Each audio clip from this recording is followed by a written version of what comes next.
Alô, pessoal, muito bom dia, muito boa tarde, muito boa noite para quem está nos assistindo aqui nas nossas quartas ambientais da União Brasileira da Advocacia Ambiental, a UBA, a maior associação de advogados ambientais do Brasil, que retorna com as suas quartas ambientais em 2025 e retorna em grande estilo, além dos eventos que todos estão acostumados a assistir diretamente no nosso canal do YouTube da UBA. Agora também passaremos a transmitir essas nossas quartas ambientais também via podcast nas plataformas de streaming, Spotify, Deezer e outras plataformas que estão aí prestando esse serviço para a gente. E não poderia ser da melhor forma da gente tratar um pouquinho de um assunto que é do dia a dia de quem trabalha com direito ambiental, é do dia a dia quem trabalha com ESG, é do dia a dia quem trabalha com sustentabilidade, com esse movimento tão na moda que existe dentro das empresas, tentando trazer uma valoração econômica para as questões ambientais. A gente vai falar um pouquinho de greenwashing. Greenwashing, que é aquela expressão em inglesa que mostra uma espécie de lavagem verde em que a empresa fazendo questão de mostrar que tem alguma pegada ambiental sem necessariamente estar isso aí inserido dentro da sua perspectiva, dentro do seu propósito como empresa. E nós vamos falar um pouquinho não só do aspecto jurídico, né, porque somos uma associação de advogados, mas também fazemos dentro dessas quartas ambientais, tratando também de aspectos práticos com profissionais qualificados que vêm dar os seus pitacos aqui sobre o tema. E para esse primeiro evento de 2025, nós temos o prazer de receber o nosso associado, o Jean Marc Sasson, que é sócio das áreas de regulação e novas tecnologias ambiental, mudanças climáticas e ESG do Lima e Ferguson Advogados, vice-diretor de mudanças climáticas e desenvolvimento sustentável da OAB do Rio de Janeiro, nosso associado da UBA, e ele trouxe a nossa amiga, economista, mestre em engenharia de produção, fundadora do Sustentaí, focada em auxiliar as empresas no desenvolvimento de cultura e sustentabilidade, a Juliana Antunes. Então, nesse nosso bate-papo, nesse videocast, nesse nosso podcast que falaremos hoje, vamos tratar um pouquinho desse tema de greenwashing, onde as empresas estão maquiando esses resultados, estão maquiando o seu propósito. É isso que a gente vai abordar de uma forma durante esse nosso evento aqui que está sendo gravado neste dia. Juliana, bom dia, boa tarde, boa noite. É um prazer te receber aqui. O que tu pode dizer, né? Tu que é eu te acompanho bastante no LinkedIn, nas redes sociais, e tu às vezes parece que faz algumas afirmações, algumas abordagens que vai muito contra uma onda que vem se trazendo em relação a essas questões de sustentabilidade e essas questões de ESG, muito obviamente por conta de toda a experiência que tu tem trabalhando com diversas empresas do ramo, né?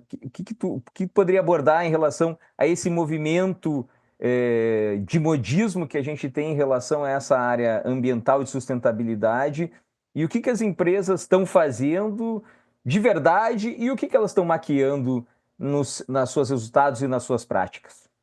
Bom, obrigada pelo convite, Jean, Alexandre. Eu primeiro tenho que começar falando, assim, até para as pessoas entenderem um pouco, eu me intitulo a cínica da sustentabilidade. Por quê? Porque eu já vi de tudo.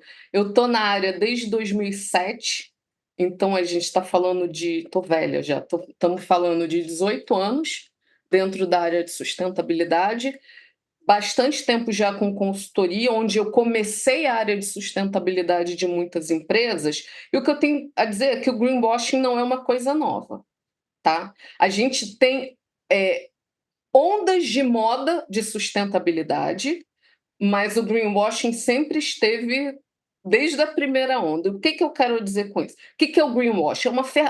Não vou dizer que é uma ferramenta, é uma muleta do marketing para usar a sustentabilidade para gerar basicamente reputação. Porque o que acontece? Quando a gente está falando de sustentabilidade, a gente precisa desenvolver a cultura de sustentabilidade dentro de uma empresa.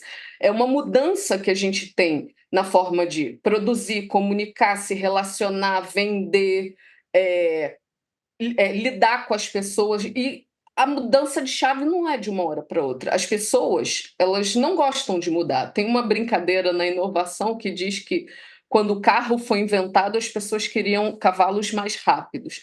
Então, as pessoas não gostam de mudança. E a sustentabilidade dentro de uma empresa, ela propõe um novo modelo de gestão. E aí o que acontece? Só que isso é um processo lento, porque você tem que trabalhar cultura, você tem que trabalhar processos, estratégia. Então, eu sempre falo que para você começar a fazer o mínimo de gestão, eu te peço um prazo de 5 anos. E para você depois ter a cultura consolidada, são mais 5 anos. Então, a gente está falando de uma jornada de 10 anos. A maioria das empresas não quer levar esse tempo. Então, o que o marketing percebeu? Que se ele usar a sustentabilidade como uma ferramenta, especialmente de publicidade e comunicação, as pessoas gostam do tema. O público consumidor, o público comum, o cliente, ele gosta de ouvir falar de sustentabilidade. Então, quando você fala de sustentabilidade, você vai ver a sua reputação melhorar, você vai ver os seus produtos. Você falar de produtos sustentáveis, você vai ver as suas vendas aumentarem. Então, eles descobriram um atalho para gerar lucro muito rápido com a sustentabilidade. Em vez de fazer todo o processo, eles preferem o caminho mais rápido, só que isso é muito frágil. Por quê? Porque quando a gente vai ver, né, a página 2, que eu sempre falo, depois a página 1 é linda, quando a gente vira para a página 2, aí tem um monte de veja bem, mas espera aí, como assim? Então, vou sem citar nome, até porque eu não tenho dinheiro para pagar advogado, né? Não quero me responsabilizar por processo nenhum. Tem uma empresa que ela é uma indústria, né? E essa história tem até tempo, acho que foi 2017 ou 2018. E a área de comunicação, de forma muito coordenada, publicou não só no perfil da empresa no LinkedIn, mas em perfis assim de presidente, gerentes sênior, diretores, pessoas muito estratégicas para a empresa, eles repostavam isso de forma constante. Então, assim, inclusive me deu um ranço porque isso não saía da minha timeline nunca. Então, uma indústria dizendo que tinha zerado as suas emissões de carbono no escritório. Quem é um leigo fala: caramba, que empresa legal! Só que a gente está falando de uma indústria. A emissão dela não está no escritório, a emissão dela está lá na fábrica, na planta.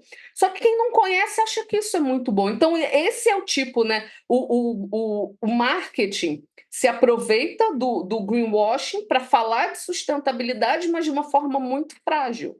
Então, qualquer pessoa que questionasse, mas espera aí, onde está o real impacto dessa empresa? Ele ia perceber que ali era basicamente uma estratégia de comunicação e o post viralizou e tinha muitos comentários, ai, parabéns, coisa linda, no final das contas não significa nada, né? Não para em pé, né, É, as explicações, né? Eu vejo que tu fala bastante disso, né, dessa questão do propósito, que não é uma coisa do dia para a noite, né?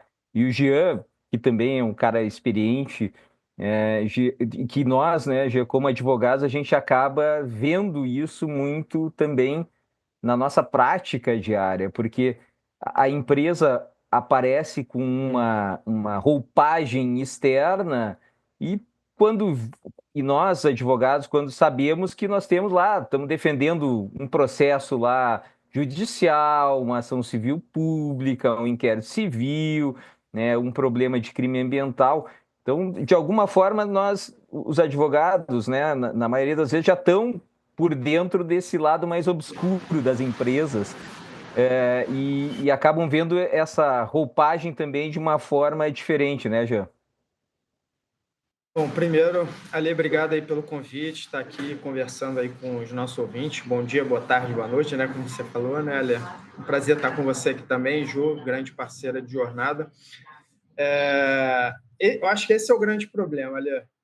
O jurídico é sempre o último a saber, né? Então, possivelmente, né, se as áreas de marketing envolvessem o jurídico desde o início do processo de criação aí, eu acho que muitas muitas propagandas não teriam sido vinculadas, né? Eu até trouxe aqui alguns cases, a Ju falou né? Mas teve dois, na verdade, que super me chamaram a atenção, foram duas peças publicitárias muito recentes. Teve uma empresa de proteína animal, né, que anunciou com todas as pompas que ela queria, que antecipou de 2030 para 2025. Você já sabe, né, Ju? Não vou nem falar o nome daqui da empresa. Que ela ia zerar o desmatamento ilegal na Amazônia. Então, olha só, se passasse por nós advogados, como assim? Então, ela vai cometer crime ambiental até 2025. Pode desmatar, não tem problema nenhum. Outra, né, uma empresa automobilística, ela queria apoiar uma iniciativa de semear uma área desmatada também na Amazônia, sempre a Amazônia, né? Com mais de 100 milhões aí de sementes. Aí ela colocou um paraquedista, abriu uma caixa nas alturas. Mas calma aí, qual é a relação, né, com o processo produtivo ali da empresa automobilística, né? Então, é muito importante, né? Eu acho que essa é a primeira mensagem que eu queria deixar, que o jurídico fosse envolvido, né? E quando a gente pensa no termo de greenwashing, a Ju falou, olha, é um termo antigo, se eu não me engano, aí, Ju, até me corri se eu estiver errado, é um termo que apareceu pela primeira vez num livro lá na década de 90 do Greenpeace, né? Acho que era um livro que se chamava Greenpeace Book of Greenwash, né? E aí ele trazia que é uma prática de enganar consumidores em relação às práticas ambientais, né? A verdade é que aqui no Brasil, né, a gente não tem ainda uma legislação que coíbe isso. A gente até tem uma autorregulamentação do CONAR, né, ou seja, a gente vislumbra aí a forte relação do greenwashing com as propagandas e a área de comunicação. Justamente por isso o CONAR ele veio atuar para balizar o que seria o greenwashing, mas a gente não tem uma legislação estrito sensu que afirma o que seria. Não é crime ambiental, não é infração ambiental. A gente tem, na verdade, até um julgado do STF de 2013 que ele aplica, por analogia, o Código de Defesa do Consumidor, né? Então, ele fala que, de fato, é uma propaganda enganosa, né? Mas não é crime. Seria desejável, né, a gente ter uma conduta prevista ali no nosso... Bem, a gente também não tem um código ambiental onde a gente pudesse afirmar, né, o que seria essa conduta. A gente tem uma lei de crimes ambientais, a gente tem que é nacional, a gente tem uma norma, e aí o Ale, mais especialista do que ele nesse tema, não tem, sobre as infrações ambientais, mas sempre... Não sei, Ale, você acha que seria cabível colocar ali, por exemplo, uma conduta, uma infração ou um crime ambiental de não acho que seria interessante. Ou até mesmo uma conduta no próximo CDC, no Código de Defesa do Consumidor, acho que seria interessante colocar dessa forma, né? Mas quem está nos ouvindo aqui, como é que a gente consegue identificar e orientar ali para o consumidor, né? Está cometendo um greenwashing aqui. Bom, e aí, Helena, rapidinho, Ju, só para complementar, desculpa. Tem até norma que pratica greenwashing também, né? Você tem lei aí, principalmente municipal, por exemplo, a lei do canudinho. O problema era o canudinho, não era o descarte do plástico, por exemplo. A lei do né? canudinho, a lei do selo, né? O selo de que o cara ganhou um selo lá, né? Pô, agora quer botar no produto, né, Juliana? Vou botar no meu empresa produto. amiga da natureza. Que isso? Bom, eu não sou advogada, mas eu queria dar vamos dizer, meus 2 centavos de contribuição nessa discussão, porque é o seguinte: quando você tem um produto que se vende como sustentável, a sustentabilidade não é o único atributo dele. A gente está falando de preço, a gente está falando de qualidade, de matéria-prima. Então, eu acho particularmente complexo, inclusive o STF fazer uma analogia ao Código de Defesa do Consumidor, porque a empresa pode. Como é que você vai provar que você comprou aquilo porque a empresa disse que era sustentável? Quem garante que não foi numa promoção? Quem garante que não foi porque é o melhor produto que tem ali da categoria? Então, assim, não é tão simples nem fazer analogia e nem criar uma nova lei, né, uma nova norma em relação a isso. A grande questão é a seguinte, Jean, eu já esqueci tua pergunta, depois você faz de novo, tá? A grande questão é a seguinte, que uma empresa que se posiciona, que se diz sustentabilidade, o mínimo do mínimo, do mínimo, do mínimo que se espera é que ela cumpra a lei. A lei é obrigação. A sustentabilidade é mais do que lei.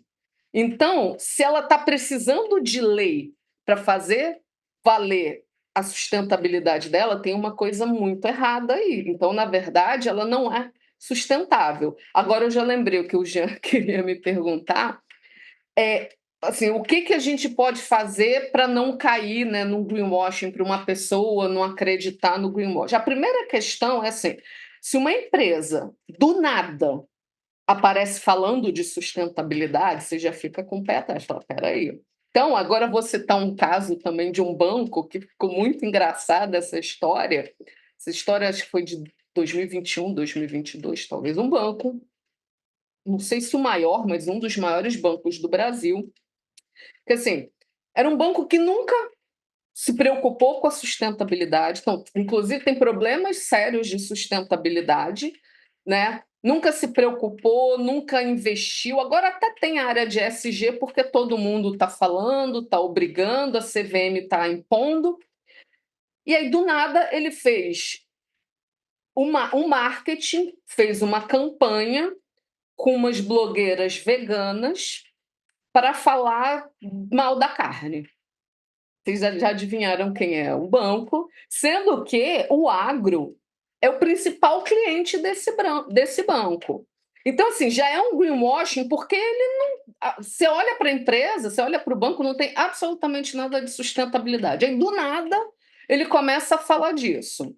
Aí, não teve dentro da empresa, assim, o marketing fez com uma agência de publicidade. A agência de publicidade propôs isso e o marketing aprovou.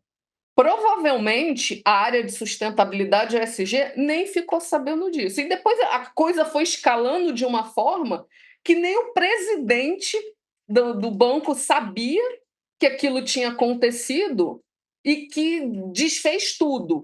Eu, se sou membro do conselho de administração, fala, cara, cai todo mundo, cai o marketing que fez e aprovou essa aberração, cai a sustentabilidade que não fez nada, vai cair o presidente, por quê? Porque ele está dando um atestado de que ele não sabe o que acontece dentro da empresa dele. E eu, como uma empresa de capital aberto, está me dando prejuízo. O preço da minha ação fica comprometido. Tô pondo a empresa, você, com a tua fala, está colocando a empresa em risco. Então, eu acho que assim, as pessoas. Um grande problema, né, de você evitar cair nas armadilhas do greenwashing é a falta de conhecimento em sustentabilidade. Então, as pessoas elas acham que vão plantar uma árvore, vou neutralizar um carbono, e não entende que isso é muito mais complexo, que é um novo modelo de gestão, que tem que mudar os processos da empresa, que tem que mudar uma série de coisas. E aí o que acontece? A falta de conhecimento, e as empresas fazem muito uso disso, de um baixo nível de conhecimento do público em relação à sustentabilidade, para fazer essas aberrações de greenwashing. Agora tem até outros washing, né? Rainbow washing, diversity washing, social washing, tem um monte lá. Então é isso, é o marketing atropelando a área de sustentabilidade para gerar um retorno rápido.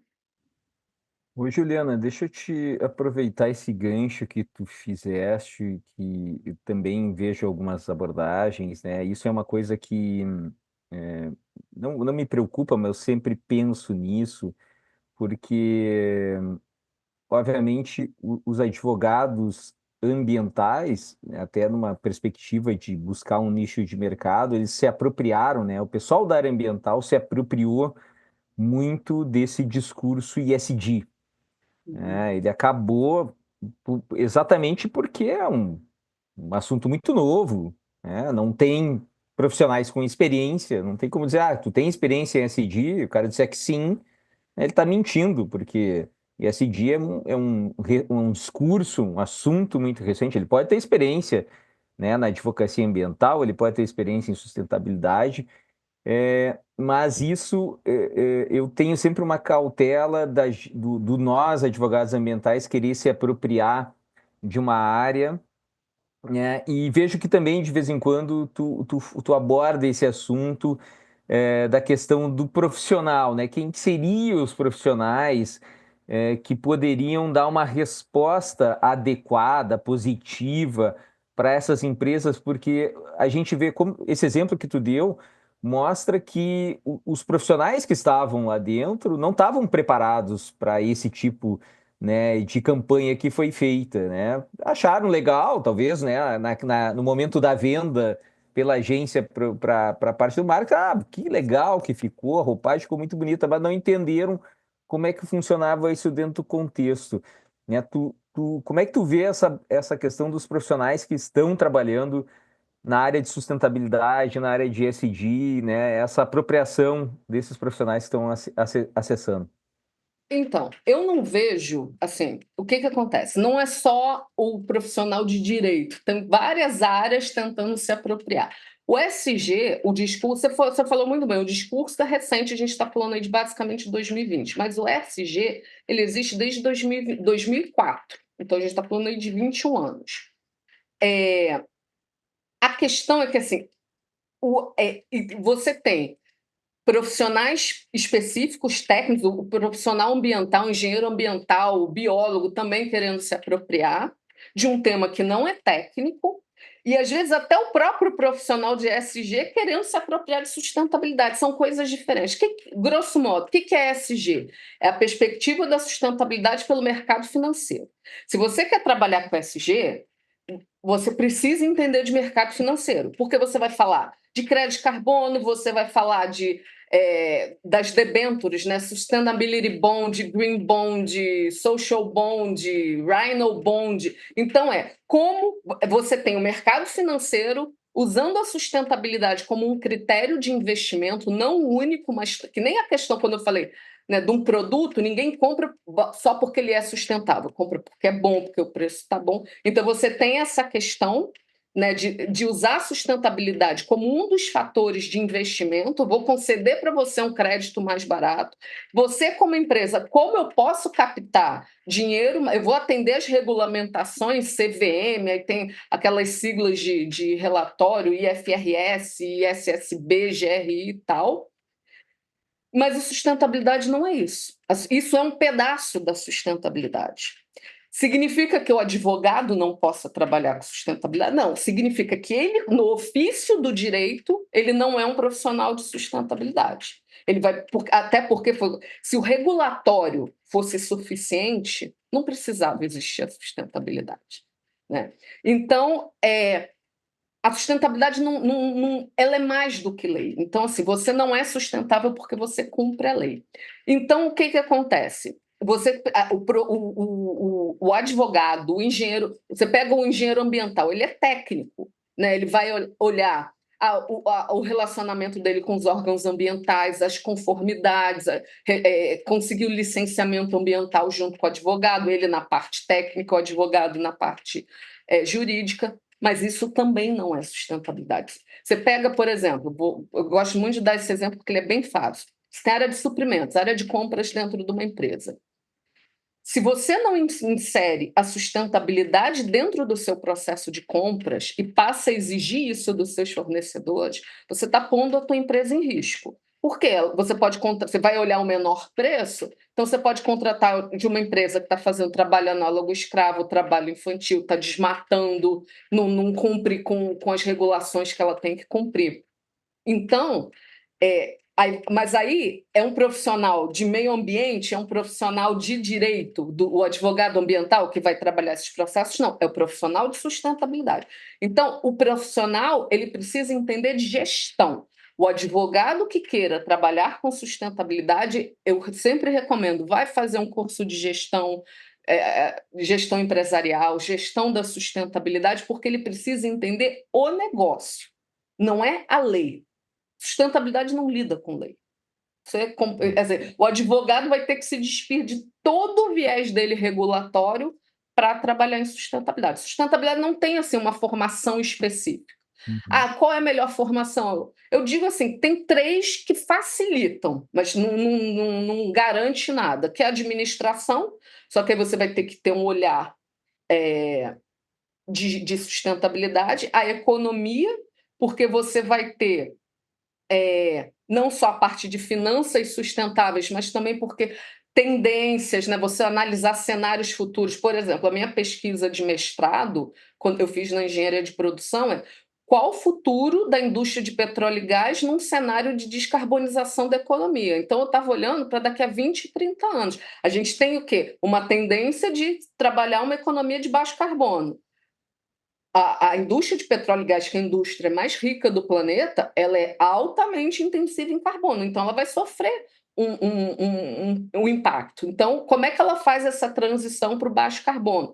Aí o economista lida muito bem com isso. O pessoal de comunicação, quando a gente fala de cultura, né, de engajamento, de você trabalhar internamente a sustentabilidade, também tem facilidade. Mas qualquer profissão, qualquer formação está aberta para trabalhar com sustentabilidade. Só que todas elas têm gaps que as pessoas vão ter que suprir de alguma forma, seja fazendo uma pós-graduação, um curso complementar. Eu acho muito interessante isso, né? Porque a partir, a partir dessa condição, né, de vários profissionais que podem fazer a abordagem, e até o próprio ponto do ISD, né, de que é muito focado externamente, né, nessa, nesse mundo empresarial vinculado ao social e ambiental, quando, na minha visão e de outros, né, que trabalham muito, que deveria a questão que eu acho que é muito alinhado com a tua fala, Juliana, que é a questão da governança, né, da gestão propriamente dita, né, dessa necessidade do profissional ter essa noção mais ampla, né, e se desprender de alguns conceitos básicos, digamos assim, como nós aí, né, Gia, passo a palavra para ti, porque a gente está sempre vendo o ambiental, ele sempre tem, o ambiental, ele tem uma vinculação com o cumprimento da norma, com o regulatório, né? E aí a empresa muitas vezes, eu estou cumprindo com a norma, eu já sou sustentável, eu já sou, né, eu já faço ISD. Quando isso é o ponto de partida, é o mínimo, como disse a Juliana, é o mínimo dos mínimos. A pessoa está com, né? Na verdade, se ela não cumprir, ela vai sofrer. Aí sim ela vai precisar de um advogado. Deixa eu só pontuar uma coisa, porque eu tenho uma teoria que muita gente concorda comigo, que o ESG, né, que é uma sigla para Environmental, Social and Governance, é uma tradução errada. A gente traduziu exatamente isso, o que eu chamo de catadão ESG, ambiental, social e governança. Mas eu tenho um regulatório pesadíssimo de ambiental, então eu já faço um ambiental. Existe também regulatório social que eu sou obrigada a cumprir, então eu já faço social. E a governança, ela sempre existiu. Mesmo que eu esteja falando aqui, o Alexandre, a gente vai montar uma empresa, eu e você. As regras vão ser essa. Pega um guardanapo aí e anota. Isso é governança. Só que foi justamente essa governança que levou o planeta em sustentabilidade, que a gente está falando aí de escândalos de mercado financeiro. Essas empresas eu posso falar porque é lá das antigas WorldCom, a Enron, que manipulavam relatórios de financeiros, relatórios contábeis para maquiar o preço da ação dela. A gente teve aqui no Brasil, né, alguns escândalos aí que eu também não vou falar o nome, porque eu não tenho dinheiro para pagar processo para ninguém. Se essa Até porque não, governança. isso, né, isso aí só pode ter acontecido há muito tempo atrás, não aconteceu no passado recente, nossa. Então, assim, o que o catadão, eu tenho a minha governança, eu cumpro a lei ambiental, eu cumpro o regulatório ambiental, regulatório social, estou fazendo SG? Não. Não é isso. Então, eu tenho a teoria de que isso foi mal traduzido, que, na verdade, é governança socioambiental, não as questões isoladas. É você mudar a tua governança para inserir não é que você criar dentro da empresa uma política de sustentabilidade, é você incorporar dentro de todas as políticas que existem. Aí eu vou trazer de novo aqui o exemplo que eu dei de suprimentos. Você, dentro da política de suprimentos, você escreveu os critérios de sustentabilidade para você contratar um fornecedor. Você, dentro do marketing, da política de marketing, escreveu os critérios de como você vai comunicar, de como você vai comercializar aquele produto. Então, é dentro da política da empresa geralzona o papel da sustentabilidade. Não é isolar as letrinhas e achar que, se você somar tudo, você vai ter o todo. Não, é integração. E aí eu tenho essa teoria maluca de que é uma tradução errada. Não deixa de ter razão. Eu pergunto, eu quero ouvir o Jean, porque o Jean é um cara que sempre, desde que eu conheci ele, sempre foi muito conectado, né, com novas tecnologias, né, quando a gente, em várias abordagens que a gente fez dentro da UBA, o Jean sempre teve uma pegada forte nessa questão da própria advocacia 4.0, né, de novas tecnologias, e o Jean também participa, né, ele tem uma mentoria, né, ESG 4.0. Como é que tu vê, Jean, essa, digamos assim, apropriação, que foi o que eu estava falando com a Juliana, do profissional da advocacia ambiental nesse setor, né? De alguma forma, nós, advogados ambientais, acabamos nos apropriando, se não de todo, de uma boa parcela do ESG nesse momento. Então, olha, eu acho que há muito equívoco aqui, né? Inclusive, comparar SG com sustentabilidade, né? Não é a mesma coisa. Será que isso a gente pode dizer, inclusive, que é um greenwashing? Dizer que SG é sustentabilidade? Mas, provocação à parte, né, Ju? Enfim, já respondendo aqui, não é a mesma coisa, né? E eu acho que tem essa confusão em vários níveis, em várias camadas, né? E a gente tem, sim, essa responsabilidade, né? Quando a gente se apropria e só dizendo que cumprir os requisitos legais já é o suficiente, né? Então, a minha abordagem ela é muito no sentido de identificação, mitigação e, sobretudo, prevenção de riscos, né? Quando a gente pensa em SG. E o SG é isso. A sustentabilidade está no nível mais estratégico. O SG é como o mercado financeiro se apropriou de novos critérios para diminuir a sua exposição a riscos, né? Então, quando a gente tem essa visão, a gente, lógico, a gente está falando de riscos regulatórios, mas a gente também está falando de riscos reputacionais, financeiros, sobretudo, jurídicos, que é diferente dos riscos regulatórios, operacionais, né? Tem consequências. Cultura. Exato. Então, como você mapeia todos esses riscos e endereça esses riscos, né? Não é só identificar, não é só remediar, sim, como é que você previne esses riscos? E o regulatório é só uma parte. E quando nós, advogados ambientais, a gente quer se inserir nesse hype do ESG, a gente acaba cometendo esse erro, né? Mas eu quero dar um passo atrás e dizer que eu penso que agora, pelo menos no sentido regulatório da coisa, eu acho que está mudando um pouco, né? Sobretudo em razão da atuação da CVM. Né? A gente já vinha, né, pensando principalmente nas questões regulatórias, né, Bacen e CVM com a grande atuação como protagonistas aí da agenda SG, mas principalmente a CVM, ela vem batendo na tecla, né, que o administrador ele tem um dever de diligência, né, e dever de diligência esse previsto na lei das SAs. Então, quando a gente pega, por exemplo, um relatório de sustentabilidade, que é talvez o maior ato ou instrumento de comunicação das empresas hoje para a sustentabilidade, não está aqui a Ju para me deixar mentir, elas cometem muitos erros, né? principalmente agora querendo dizer e expondo as suas metas. Vou ser net zero até 2050, mas poucas sabem, e de novo, o papel do jurídico aqui em revisar esses instrumentos. Poucos sabem que qualquer comunicação, qualquer meta que é incluída nesses relatórios de sustentabilidade, elas são vinculativas, né? Então, a administração ela precisa entender que o que está ali no relatório de sustentabilidade vincula essa administração, seja no cumprimento dessas metas, seja no que ela está comunicando, né? E a CVM hoje ela tem muito cuidado, principalmente nas empresas de capital aberto, com que elas comunicam, né? Então, é aquela famoso pratique ou explique por que você não pratique, né? Então, se você diz que você não emite ou emite determinada quantidade de emissões, ou o que você está fazendo para tornar suas emissões líquidas menores, a CVM quer entender onde está ali o risco climático, o que você está fazendo, né, para diminuir.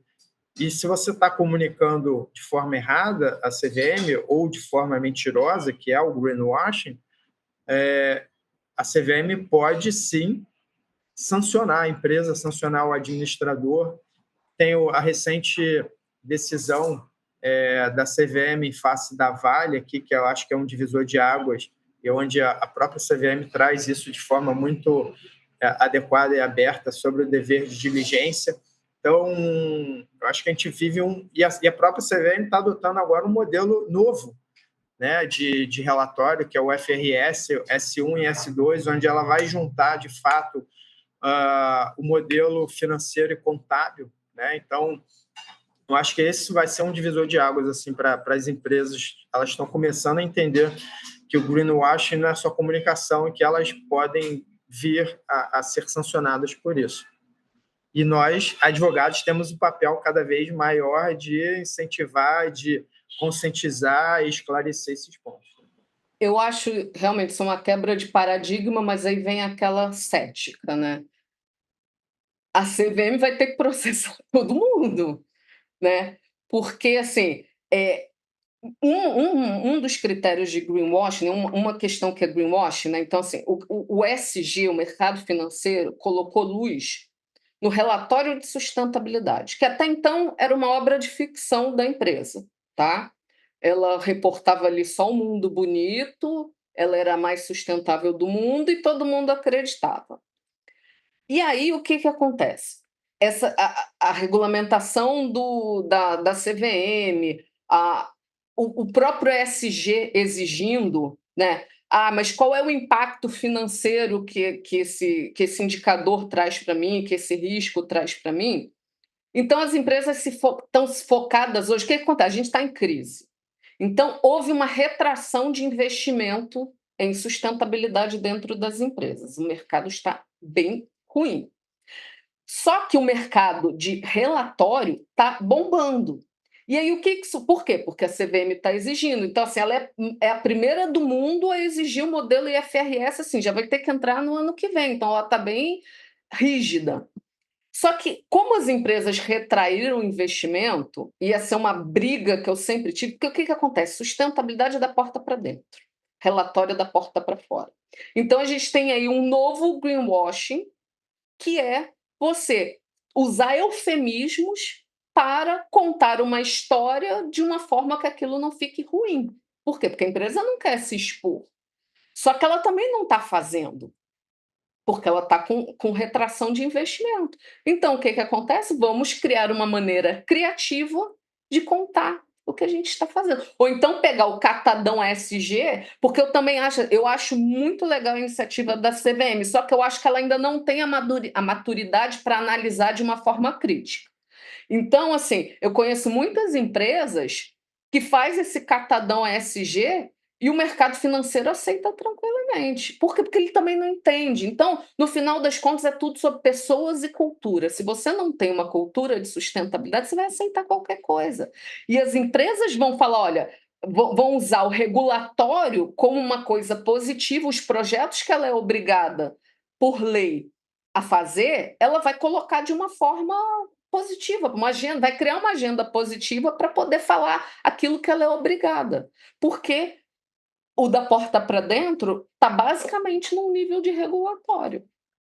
Então, Eu acho que o exemplo mais famoso, né, Júlia, sobre como você reporta ações que são obrigatórias é usar compensação ambiental, por exemplo, para dizer que você está apoiando algo em prol do meio ambiente, quando, na verdade, é o órgão ambiental ali que está te tá aqui, obrigando, em razão de um empreendimento, né, do seu impacto ambiental impacto social e também, que ou você tem que falar. social, É e isso. reverter aquele impacto, né? E muitas Então, empresas assim, usam isso para dizer que está atuando, né?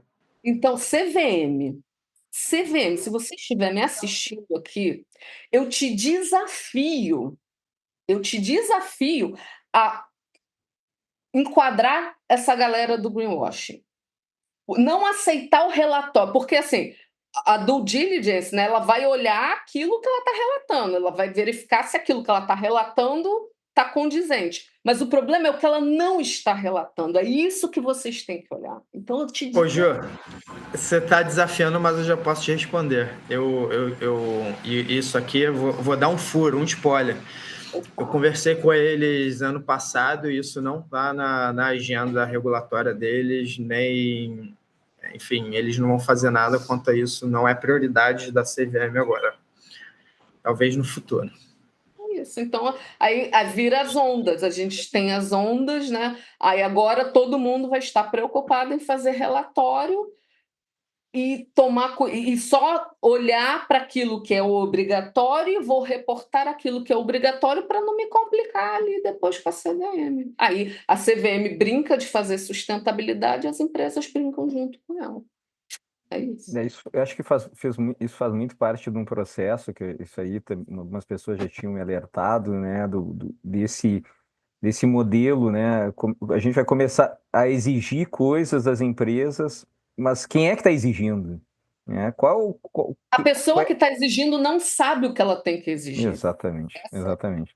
Não ela trabalha com a regulamentação do mercado financeiro, né? Do mercado de Exato. bolsa e tal. Dentro desse escopo, né, que as pessoas que deveriam saber não sabem, né, de dar uma olhada, né, orientar, né, a autorregulamentação do CONAR, que ali o próprio CONAR ele dá um balizamento, né, do que seria o greenwashing, especialmente em questões de exatidão da informação, questões relativas à relevância, pertinência, veracidade. Então, o CONAR ele tem essa preocupação, né? E nós, como educadores, a gente também tem que ter essa preocupação de comunicar. Muitas vezes as pessoas nem sabem onde estão essas informações, então a gente precisa ser talvez o atalho delas, né? É isso mesmo, pessoal. Bom, estamos encaminhando aqui para o final do nosso papo. Gostaria de agradecer imensamente, primeiro o Jean por ter aceitado o convite e por ter trazido a Juliana, né, que é uma profissional da sustentabilidade, e que Não traz do uma visão. ESG, da Oi? sustentabilidade, não do ESG. Sim, mas eu falei, né? Não, Não, mas eu estou reforçando. eu falei. Eu falei sério, eu sabia, não, eu sei onde é que eu vou caminhar, né? Mas justamente o espírito desses nossos eventos das quartas ambientais é justamente ter essa integração entre profissionais, né? Porque isso acontece no nosso dia a dia, nós advogados acabamos muitas vezes trabalhando com técnicos, com outros profissionais, e é importante essa abordagem para a gente afinar o nosso diálogo nos assuntos que estão aí no nosso dia a dia. Então, queria agradecer demais e dar a palavra para vocês fazerem as suas despedidas, né, Juliana e Jean, por favor, meu muito obrigado. Posso ir, Jean? Bom, queria agradecer o espaço. Eu gosto muito de falar de sustentabilidade. Queria aproveitar a oportunidade de deixar as minhas redes sociais. Então, assim, Juliana com 2 N's, Antunes. Não sou sobrinha do Zico, até queria ser, mas não sou. Me procura no LinkedIn. Aí no LinkedIn tem a página do Sustenta Aí também, que tem muito conteúdo legal lá. Então tem Juliana Antunes, que é o meu, que eu sou super ácida, super debochada, que é isso aqui que vocês vão ver em forma escrita. Tem o perfil do Sustenta Aí, que é só procurar lá, Sustenta Aí. Aí no Instagram tem o Instagram do Sustenta Aí. Tem o Instagram Juliana, com 2 N's, porque mamãe, né, tinha que inventar um nome diferente. Juliana, com 2 N's, do Sustenta Aí, onde eu falo de carreiras de sustentabilidade. E a gente também, ele está um pouquinho. A gente ativa, depois a gente desativa, depois ativa de novo, que é o canal do Sustenta Aí, que aliás o Sustenta Aí nasceu como um canal no YouTube, tá? Então a gente tem uma temporada do ano passado onde a gente gravou várias coisas também, tem lives, tem coisas bem legais do passado. Então também procurem aqui no YouTube o canal Sustenta Aí. É isso. Ah, o podcast, calma, esqueci. Ele tá paradinho, mas ele continua super atual. Então é só procurar aquele nome assim super, como é que eu vou dizer, criativo, Sustenta Aí Cast. Procurem nas plataformas que vocês vão encontrar.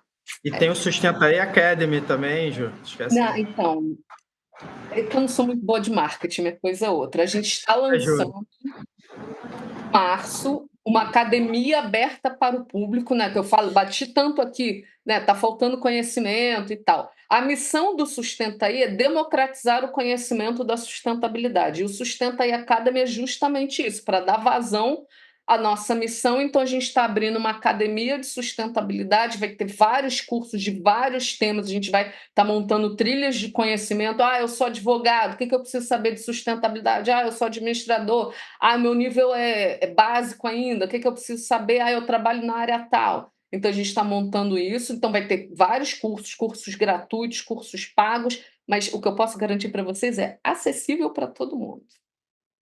É isso, acabou.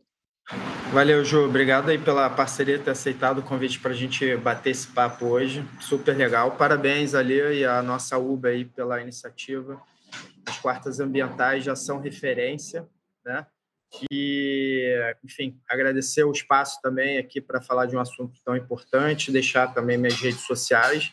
Então, procurem lá, SG 4.0, LinkedIn, Instagram, sempre estou inserindo atualizações, principalmente regulatórias aí, novidades. Se você quer se manter atualizado, me acompanha lá.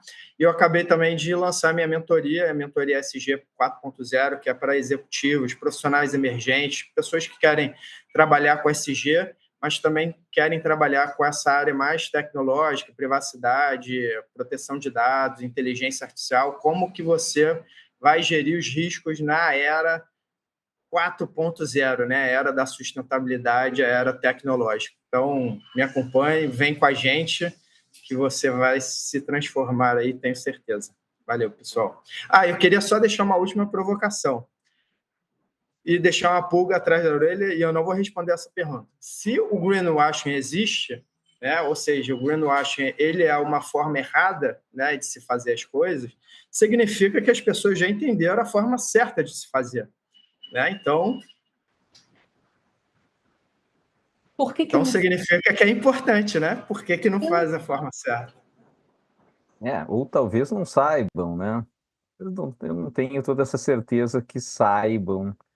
Talvez elas tenham que ler melhores os conteúdos da Juliana do Sustentaí, os conteúdos do Jean-Marc ali no LinkedIn para entender, né? E não ser uma coisa tão efêmera, tão da moda, né? Todo esse processo que é interno, né? Que faz parte de uma construção de propósito da empresa. A gente consegue notar, né? Nós aqui que já estamos mais acostumados, já temos um pouquinho mais de estrada, a gente nota nitidamente quem tem a sustentabilidade dentro do seu propósito da empresa e quem está fazendo greenwashing, né? Talvez o grande público tenha um pouco mais de dificuldade, justamente porque essa maquiagem é muito bem feita por brilhantes agências de publicidade.